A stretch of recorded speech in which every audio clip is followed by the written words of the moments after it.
What's up, everybody? I'm back today to talk about Hardcore Henry, and I'm happily here to talk about Hardcore Henry, even though I'm going to keep the video short. I really liked this movie. I had fun watching it, and I was sad to see the theater was kind of empty. Let's get into it a little bit. Hardcore Henry, basically the first, well-promoted, I would say, movie from the first-person shooter. The entire thing's from that vantage point. There was another movie that came out called Hotel Inferno. I also reviewed that on this channel.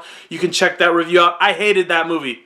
This movie was the complete opposite. I really liked it. It took the first-person shooter thing, and it just kind of built it up like a cheesy video game. And it was fun, and it was short, and it was like playing a video game for an hour and 20 minutes and just having a good freaking time. You didn't have to figure out anything. You made it to the end. You got to see what happened at the end, and the movie was just freaking entertaining. That's the best way to put it. Yes, it has some flaws, and people are going to pick on it for different reasons, but I didn't really let any of that bug me. I loved the light tone of the film. The action was freaking crazy. I mean, just really violent. Don't take your kids to see it type violent stuff. Some laughs, and most of the laughs are provided by Charlotte Copley's character. He plays like the guy, in the video game who, sends you on your mission, tells you what you need to do, gives you clues and stuff like that. And he keeps respawning in this film, and that's kind of the funny thing. He plays all these different freaking characters.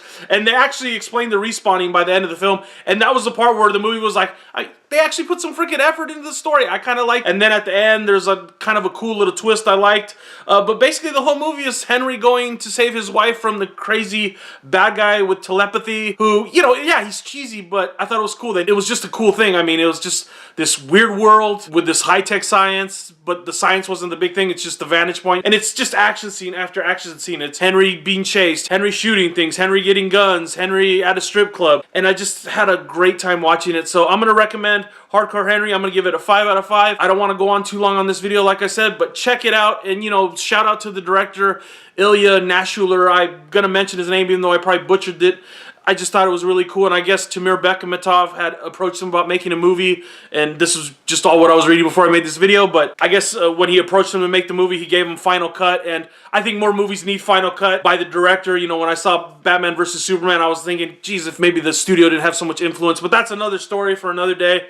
I like Deadpool, but this is the real action movie, this season or whatever, so check out Hardcore Henry, 5 out of 5. I really liked it. Tell me what you thought down below.